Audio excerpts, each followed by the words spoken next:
오늘 주님의 이름으로 환영하고 축복합니다. 우리 오늘은 침묵과 기도라는 제목으로 함께 말씀을 나누도록 하겠습니다. 학창 시절에 이런 말을 많이 들어보셨을 것입니다. 공부는 다 때가 있다. 나중에는 하고 싶어도 못한다. 그러니 지금 열심히 해라. 고등학교에 가서 야간 자율학습을 했습니다. 1학년 때는 10시, 2학년 때는 11시. 그러면 3학년 때는 몇 시에 끝나야 할까요? 12시에 끝나야 할 것 아닙니까? 그런데 제가 나왔던 제천 고등학교가 그 당시에 야간 자율학습을 가장 오래 하는 학교였어요. 3학년 때 새벽 1시에 끝났습니다. 자, 밤까지 열심히 공부하고 있잖아요. 그런데 공부하고 있는데 공부 열심히 해라. 다 때가 있다라고 하는 것입니다. 그 당시에는 이 말이 잘 이해가 되지 않았어요. 속으로 이렇게 생각했습니다. 지금도 저녁 늦게까지 공부하는데 대체 언제까지 공부하라는 것인가? 대체 이 공부가 끝나기는 하는 것인가? 이런 의문이 들었습니다. 자, 그런데 시간이 지나 고등학교를 졸업하고 또 대학교를 졸업하고 대학원에 가고 또 사회에서 생활을 하는데 이 말의 뜻을 조금씩 깨닫게 되었어요. 이 말의 뜻은 무엇이냐? 우리 인생에서 공부에 집중해야 되는 시기가 있다는 것입니다. 때가 있다는 것이. 나중에도 공부할 수 있죠. 나이 들어서도 할 수 있습니다. 해보니까 어떠십니까? 잘 안 되시죠. 우리 축복의 숲 하시는데 이제 나이가 드셨다고 이해가 되는 것을 넘어서 잘 안 보이신다고 하시더라고요. 모든 것에는 다 때가 있는 것입니다. 자, 성경에도 모든 것에는 다 때가 있다고 나옵니다. 우리 전도서 3장 1절 말씀 읽어드릴게요. 범사에 기한이 있고 천하 만사가 다 때가 있나니. 아멘. 자, 모든 것에는 다 때가 있습니다. 고구마를 심을 때도 있고 거둘 때도 있는 것이, 땅콩을 심을 때도 있고 거둘 때가 있는 것이, 벼를 심을 때가 있고 거둘 때가 있는 것이. 자, 심어야 될 때 심지 않으면 거둘 수 없습니다. 반대로 거둬야 될 때 걷지 않으면 다 썩어서 열매가 사라지게 되는 것이. 우리는 모든 것에 다 때가 있음을 기억해야 합니다. 그리고 중요한 것은 이 때가 나의 때가 아니라는 것이, 내가 보기에 좋은 때가 아니라는 것입니다. 이 때는 무엇이냐? 하나님의 때예요. 하나님의 때가 가장 좋은 때인 줄로 믿습니다. 내가 보기에 가장 좋은 때, 가장 빠른 때가 좋은 때 같지만 하나님께서 보시기에 그 때가 아닐 수 있어요. 반대로 가장 늦어 보이고 어려워 보이지만 그것이 하나님의 때로 가장 빠르고 좋은 길로 인도해 주실 것입니다. 우리 오늘 말씀에 보면 내 때가 아니라 하나님의 때, 하나님께서 맡기신 사명을 우리 시작한 사람이 나와요. 그 사람은 바로 느헤미야입니다. 우리 오늘 말씀 느헤미야 2장 11절 말씀 같이 읽을게요. 시작. 내가 예루살렘에 이르러 머무른 지 사흘 만에. 아멘. 자, 지금 느헤미야는 페르시아의 수상궁에서부터 유다의 예루살렘까지 무려 1500km를 달려왔습니다. 자, 1500km는 우리 약 2달에 걸리는 기간이에요. 이 험하고 이 긴 기간을 느헤미야가 달려온 것이. 자, 느헤미야가 왜 술 맡은 관원장의 자리를 내려놓고 우리 유다 총독으로 왔을까요? 유다에 왔을까요? 겉으로 보이는 표면적인 이유는 우리 유다 총독으로 유다를 다스리기 위해서입니다. 하지만 우리는 그 안에 숨겨진 이면적인 이유를 알고 있어요. 느헤미야가 온 진짜 이유는 무엇입니까? 바로 무너진 예루살렘의 영적 성벽을 재건하기 위해서입니다. 무너진 영적 신앙을 재건하기 위해서예요. 자, 지금 느헤미야는 무너진 영적 성벽을 재건하기 위해서 왔습니다. 그런데 도착하자마자 바로 일을 시작하지 않아요. 우리가 생각하기에 도착하자마자 하루 바삐 왔으니까 바로 성전 재건을 해야 되지 않을까요? 자, 우리 생각에는 빨리 하는 게 좋아 보입니다. 하지만 중요한 것, 아무리 빨라도 하나님의 때가 아니면 가장 늦어진다는 것이에요. 반대로 늦어 보일 때가 있어요. 늦어 보여도 하나님의 때가 가장 빠르다는 것입니다. 느헤미야는 자기가 생각하는 때를 내려놓습니다. 내 생각은 이때 가서 바로 성벽 재건을 하고 등등을 계획했을 수 있지만 그는 하나님의 때까지 기다립니다. 그때는 언제냐? 그때는 멀지 않아요. 오늘 말씀해 보면 사흘, 3일 뒤였습니다. 자, 느헤미야는 이 3일 동안을 하나님의 때까지 기다립니다. 그리고 기도하면서 두 가지를 해요. 자, 우리는 하나님의 때를 기다리면서 무엇을 해야 할까요? 우리 오늘 말씀을 통해 우리 크게 두 가지로 함께 살펴보기 원합니다. 우리 첫 번째로 하나님의 때를 기다리면서 우리가 해야 될 것은 침묵해야 합니다. 우리 느헤미야 2장 11절부터 12절 앞부분 말씀만 같이 한번 읽어볼게요. 우리 11절부터 12절 앞부분까지 읽겠습니다. 시작. 내가 예루살렘에 이르러 머무른 지 사흘 만에 내 하나님께서 예루살렘을 위해 무엇을 할 것인지 내 마음에 주신 것을 내가 아무에게도 말하지 아니하고. 아멘. 자, 아무에게도 말하지 아니하고 해서 말하다라는 말은 우리 말하다, 알리다, 선언하다, 폭로하다라는 뜻이에요. 느헤미야는 하나님께 받은 사명을 함부로 폭로하지 않았습니다. 가자마자 그는 그의 사명을 선언하지 않았어요. 그럼 가자마자 3일 동안 그는 무엇을 했느냐? 그는 침묵을 지켰습니다. 이 침묵이라는 말은 크게 두 가지 뜻이 있어요. 첫 번째는 아무 말 없이 잠잠히 있는 상태를 말합니다. 고요한 상태. 근데 두 번째 뜻이 더 중요합니다. 두 번째는 어떤 일에 대해 그 내용을 밝히지 않고 비밀을 지키는 상태를 말해요. 느헤미야는 지금 자신이 받은 사명에 대해 침묵합니다. 그 비밀을 지킵니다. 임금님 귀는 당나귀 귀라는 동화가 있어요.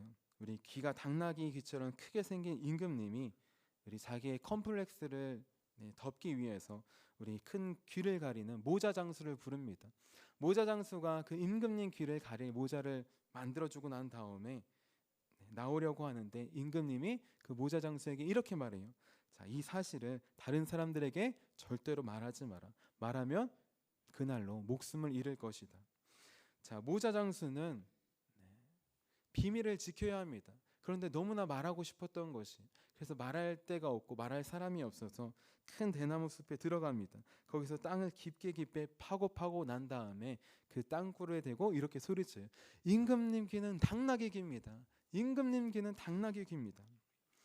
자, 느헤미야도 어쩌면 이 모자 장수처럼 자신이 많이 알고 있는 이 비밀을 다른 사람들에게 알리고 싶지 않았을까요? 느헤미야도 사람에게 알리고 싶었을 수 있어요. 본의 아니게 튀어나올 수 있습니다. 하지만 느헤미야는 하나님의 때까지 침묵을 지킵니다. 자신이 받은 사명을 함부로 폭로하지 않은 것이. 심지어 느헤미야는 자신의 가장 가까이에 있는 최측근들에게까지 이 비밀을 끝까지 지킵니다. 우리 오늘 말씀인 느헤미야 2장 12절 뒷부분을 읽어볼게요. 우리 밤에부터 읽겠습니다. 시작. 밤에 일어나 몇몇 사람과 함께 나갈새 내가 탄 짐승 외에는 다른 짐승이 없더라. 아멘. 지금 느헤미야가 밤 늦게 최측근과 함께 몰래 우리 예루살렘 성벽을 답사하고 있어요. 자, 지금 이 최측근 외에는 아무도 없습니다. 아무 사람도 없고 정말 쥐죽은 듯이 조용한 것이에요. 자, 이런 상황이라면 느헤미야는 믿을 만한 최측근 몇몇에게는 자신의 사명을 말할 수도 있지 않을까요? 지금 이들 가장 가까운 믿을 만한 사람들이 이들을 통해 나중에 예루살렘 성벽 재건도 이들을 주도하여서 해야 될 일입니다. 그러면 이들에게만큼은 내가 지금 사실은 성벽을 재건하기 위해서 왔다. 이 일을 위해 너희가 기도해주고 잘 알고 있어요. 가장 가까운 사람들에게는 말해줄 수도 있지 않을까요? 자, 그런데 중요한 것, 느헤미야는 가장 가까운 최측근들에게까지 비밀을 지킵니다. 자, 아무리 비밀을 잘 지키는 사람이라도 가장 가까운 사람에게는 비밀을 말하기 마련입니다. 이런 식으로 말입니다. 쉿, 이건 비밀인데 당신만 알고 있으세요? 이건 너한테만 말하는 비밀입니다. 항상 비밀을 말하기 전에는 이렇게 말해요. 너한테만 말하는 건데. 자, 너한테만 말하는 건데. 너한테만 말하는 건데 라고 나오는 순간 비밀은 비밀이 아닌 것이. 자, 그렇기 때문에 느헤미야는 끝까지 이 사명의 비밀을 지킵니다. 느헤미야는 알고 있었어요. 이 너한테만 말하는 이 말이 나오는 순간 이 비밀은 더 이상 비밀이 아니기 때문이에요. 이 말이 나오는 순간 아무도 없는 것 같아 보이지만 짐승이 듣고 새가 듣고 퍼뜨리기 때문입니다. 우리 전도서 10장 20절 말씀이에요. 심중에라도 왕을 저주하지 말며 침실에서라도 부자를 저주하지 말라. 공중의 새가 그 소리를 전하고 날짐승이 그 일을 전파할 것임이니라. 아멘. 자, 우리나라 속담에 낮말은 새가 듣고 밤말은 쥐가 듣는다 들어보셨죠? 이 우리나라 속담이 나오기 이전에 성경에 벌써 있었던 말입니다. 네, 공중의 새가 듣고 전하고 날짐승이 그 소리를 전파한다고 합니다. 무슨 뜻입니까? 네, 너한테만 말하는 비밀인데 이런 말이 입 밖으로 튀어나오는 순간 새가 날아다니듯이 그 말은 훨훨 날아서 퍼진다는 것이, 들짐승이 달려가듯이 그 말은 비밀이 아니라 모든 사람들에게 퍼진다는 것입니다. 자, 이런 사실을 잘 알았던 느헤미야는 아무도 없는 것 같을 때 최측근들에게 그들에게까지 비밀을 말하지 않습니다. 끝까지 그들에게까지도 침묵을 지키는 것이. 자, 한 단계 더 나아가 느헤미야는 언제까지 침묵을 지키냐? 그는 슬픔과 눈물 속에서도 끝까지 침묵을 지킵니다. 우리 오늘 말씀 느헤미야 2장 13절 같이 읽어볼게요. 시작. 그 밤에 골짜기 문으로 나가서 용정으로 분문에 이르는 동안에 보니 예루살렘 성벽이 다 무너졌고 성문은 불탔더라. 아멘. 자, 느헤미야는 골짜기 문으로 나가서 분문에 이릅니다. 여기서 골짜기 문은 어디냐? 그 예루살렘 남쪽에 있는 성문 중에 하나로 흰놈의 골짜기로 통하는 문을 말해요. 자, 흰놈의 골짜기는 몰렉이라는 우상에게 자녀를 불로 태워서 그렇게 제사를 드렸던 우상 숭배의 자리입니다. 또 요시야 왕이 종교 개혁을 할 때 거기에 있는 모든 우상들을 다 깨뜨리고 그 흰놈의 골짜기에서 우리 가루로 빻아서 다 버린 곳이. 그렇기 때문에 흰놈의 골짜기는 죽음의 골짜기라고도 부릅니다. 지옥의 골짜기라고도 불려요. 자, 느헤미야는 이 죽음의 골짜기, 지옥의 골짜기를 지나갑니다. 그리고 더 나아가 분문에 이릅니다. 자, 분문은 영어로는 덩 게이트라고 해서 우리나라 말로도 비슷해요. 영어로 덩은 우리나라 말로는 똥을 말합니다. 똥문이에요. 이 분문은 좋게 말해서 분문이라고 하지만 실제로는 똥문이에요. 예루살렘에서 나오는 모든 똥과 오줌과 오물이 다 모여있는 곳을 말해요. 우리 지금으로 따지면 오물 집합소 같은 곳입니다. 그 흰놈의 골짜기예요. 그 분문, 온갖 오물들이 모여있는 그 곳, 그곳에 지금 느헤미야는 걸어가고 있는 것이. 자, 느헤미야는 의도적으로 이 곳을 통하여서 성벽을 우리 답사를 합니다.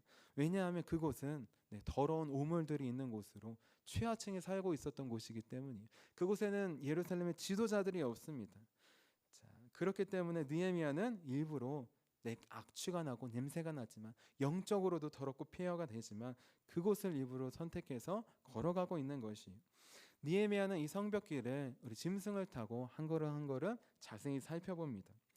자, 그리고 오물의 악취보다, 우상의 악취보다 더 두렵고 떨리는 모습을 보게 돼요. 슬프고 애통한 모습을 보게 돼요. 무엇이냐?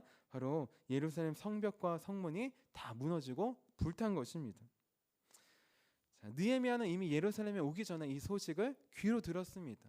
하나님에게 귀로 들었어요. 그가 귀로 들었을 때 어떻게 반응했습니까?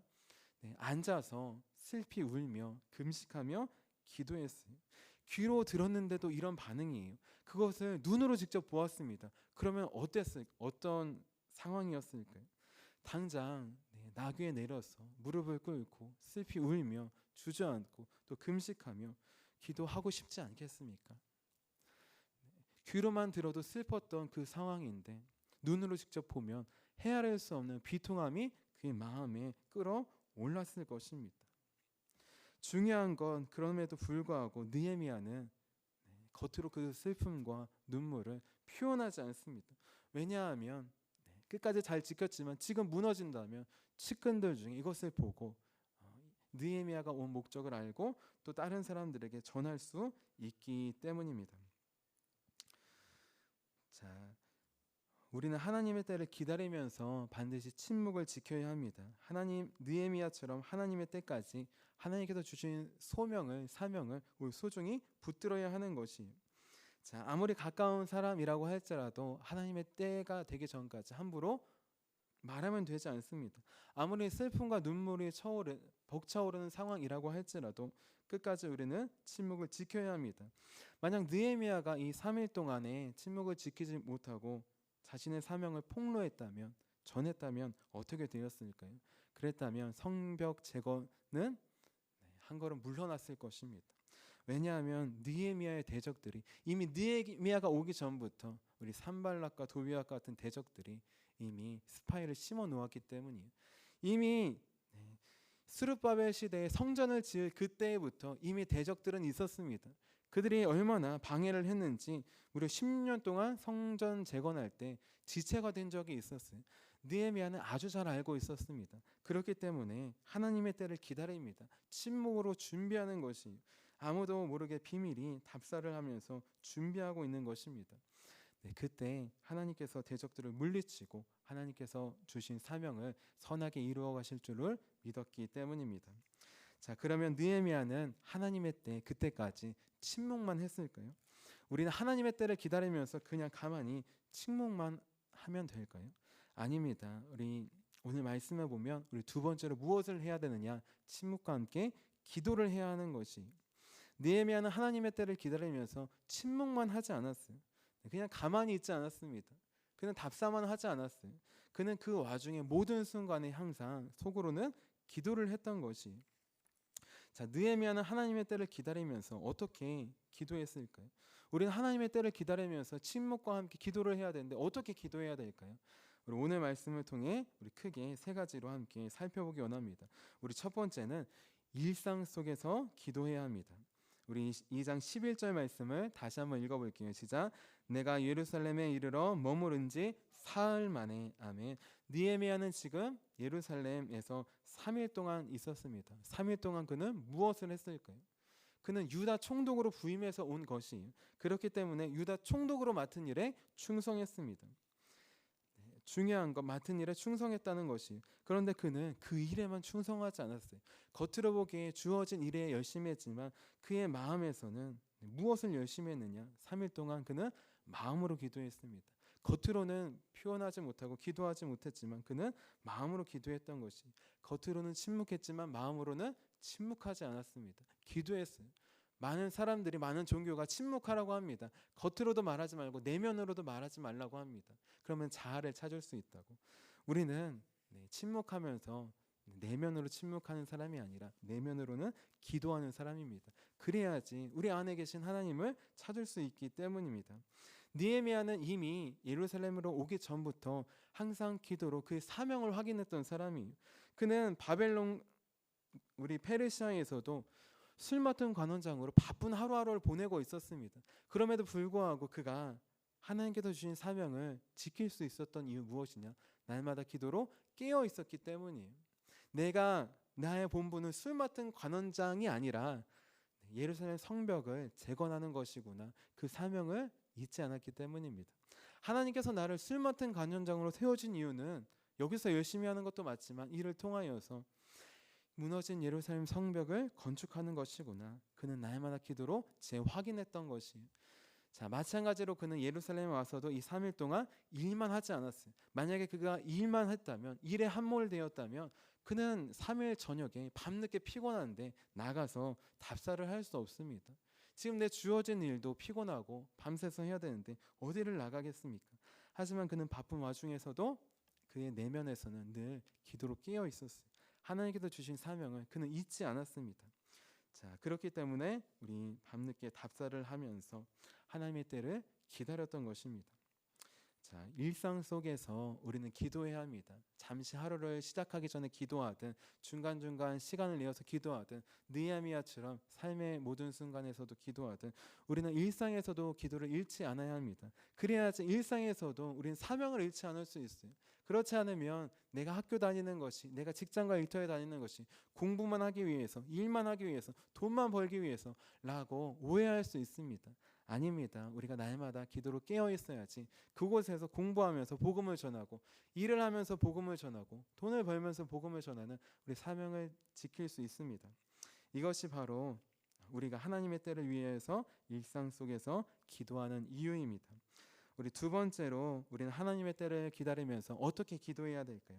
우리 두 번째, 아무도 없다고 생각할 때 바로 그때에도 기도해야 합니다. 우리 2장 12절 말씀 같이 한번 읽어볼게요. 시작. 내 하나님께서 예루살렘을 위해 무엇을 할 것인지 내 마음에 주신 것을 내가 아무에게도 말하지 아니하고 밤에 일어나 몇몇 사람과 함께 나갈새 내가 탄 짐승 외에는 다른 짐승이 없더라. 아멘. 자, 칠흑같이 어두운 밤 느헤미야와 그 측근들 외에는 아무도 없습니다. 쥐 죽은 듯이 조용해요. 정말 아무도 없는 것 같아요. 하지만 중요한 것, 아무도 없는 것 같아 보이는 그때에도 여전히 우리와 함께 계신 분이 계십니다. 그분은 누구일까요? 그분은 우리 하나님이십니다. 느헤미야는 최측근들에게도 침묵을 지킵니다. 하지만 그의 마음은 침묵하지 않습니다. 왜냐하면 그는 침묵 속에서도 어둠 속에서도 여전히 자신과 함께 있는 분을 보았기 때문이에요. 그는 그 하나님께 마음속으로 기도하는 것이 무너진 성벽을 보면서 그냥 침묵하고 안타깝다 애통하는 것이 아니라 그의 마음은 여전히 기도로 나아가고 있는 것입니다. 아무도 없는 것 같은 그때가 바로 우리 마음을 터놓고 살아계신 하나님께 기도해야 할 때입니다. 왜냐하면 하나님은 은밀한 중에 우리를 보시고 또 우리의 기도를 들으시고 응답하시기 때문입니다. 그렇기 때문에 아무도 없다고 느껴질 때 그때 하나님께 더 나아가기 원합니다. 그때 하나님께 우리의 마음을 터놓기 원합니다. 그때 하나님께서 우리의 기도를 들으시고 응답해 주실 줄로 믿습니다. 우리 마지막으로 우리 하나님의 때를 기다리면서 어떻게 기도해야 될까요? 우리 슬픔과 눈물로 우리 기도해야 합니다. 우리 2장 13절 말씀 같이 한번 읽어볼게요. 시작. 그 밤에 골짜기 문으로 나가서 용정으로 분문에 이르는 동안에 보니 예루살렘 성벽은 다 무너졌고 성문은 불탔더라. 아멘. 자, 느헤미야는 파괴된 성벽과 성문을 보고 겉으로는 울지 않았습니다. 이 울음을 슬픔을 끝까지 억누르고 참았어요. 침묵했어요. 하지만 그의 내면을 보시기 바랍니다. 그의 내면은 슬프지 않았을까요? 슬픕니다. 눈물이 차오릅니다. 비통이 끓어넘쳐요. 겉으로는 표현할 수 없지만 그의 내면은 비통과 눈물로 가득 차 있는 것이 그렇기 때문에 그가 가지고 있는 비통과 눈물을 가지고 하나님께 기도로 나아갑니다. 그냥 나아가는 것이 아니라 이 간절한 마음으로 하나님께 나아가는 것이에요. 슬픔과 눈물을 표현할 수 없을 때가 있습니다. 하지만 하나님께는 표현할 수 없습니다. 하나님은 우리의 겉모습을 보시는 분이 아니라 우리 속마음을 보시는 분이시기 때문입니다. 겉으로 내색할 수 없고 표현할 수 없을 때가 더 많아요. 하지만 우리 마음으로는 표현할 수 있습니다. 우리 마음에 드는 그 생각과 마음을 애써 없애려고 하지 마시기 바랍니다. 슬픈 마음이 들 때 표현하는 것도 중요해요. 사람에게 먼저 표현하는 것이 아니라 느헤미야는 하나님께 표현했습니다. 이 모든 비통과 눈물을 가지고 하나님께 나아갔던 것이 그때 하나님께서 그의 간절한 기도를 들으시고 하나님의 때에 선하게 우리 무너진 영적 성벽을 재건하는 우리 귀한 축복의 통로로 삼아 주셨습니다. 우리 하나님은 느헤미야의 침묵과 기도를 보셨습니다. 하나님은 우리가 침묵하고 또 기도하기를 원하십니다. 때로는 침묵해야 될 때 침묵하고 더 나아가 기도로 준비하기를 원하십니다. 하나님은 하나님의 때에 사명을 위해 침묵과 기도로 준비하는 사람을 통해 역사하십니다. 나는 지금 하나님의 때를 침묵과 기도로 우리 기다리며 준비하고 있습니까? 이제 느헤미야처럼 내 때가 아니라 하나님의 때를 기다리며 준비하기 원합니다. 그 기다림과 준비는 침묵과 기도입니다. 사람들에게 먼저 비밀을 사명을 함부로 떠드는 것이 아니라 하나님께서 맡기신 그때까지 잠잠히 기다려야 합니다. 그리고 하나님께 우리 내면의 기도로 나아가야 합니다. 그때 하나님께서 대적들을 물리쳐 주시고 우리 느헤미야처럼 무너진 이 나라 민족의 영적 성벽을 쌓는 귀한 축복의 통로로 우리 삼아 주실 것입니다. 우리 느헤미야처럼 나아가는 저와 여러분이 되시기를 주님의 이름으로 축원합니다. 우리 함께 기도하도록 하겠습니다. 살아계신 주님, 하나님께서 우리에게 귀한 무너진 이 나라 민족의 영적 성벽을 쌓는 귀한 사명자로 세워주심에 감사합니다. 하나님, 이 사명을 하나님 겸손히 또 하나님 소중히 지키기 원합니다. 하나님, 모든 사람들에게 나아가서 주님께 받은 사명을 함부로 떠벌리지 않기 원합니다. 하나님, 우리가 있는 자리에서 침묵으로 지키며 또 하나님의 때까지 우리 기도로 준비하기 원합니다. 하나님 아무리 가까운 사람이 있다 할지라도 하나님의 때가 아니면 우리 입술을 멈춰 주시옵소서. 하나님의 때가 아니면 아무리 힘들고 어려워도 하나님 나타내지 않기 원합니다. 오직 하나님께만 내 모든 아픔과 슬픔을 내어놓고 기도하기 원합니다. 아무도 없는 그때에도 우리 아들 함께 계시는 주님, 그 주님께 기도로 날마다 나아가오니 하나님 우리의 기도를 들어주시옵소서. 하나님 우리가 간구했던 기도를 들어주시옵소서. 무너져 있는 이 나라 민족의 영적 성벽을 주님 안에 재건하여 주시고 다시 나라 민족의 교회가 다시 살아나는 부흥의 역사를 보기 원합니다. 하나님 침묵과 기도로 나아가오니 우리를 통하여서 우리 교회를 통하여서 좀 역사하여 주시옵소서. 이루실 주님을 믿으며 살아계신 예수님의 이름으로 감사하며 기도합니다. 아멘.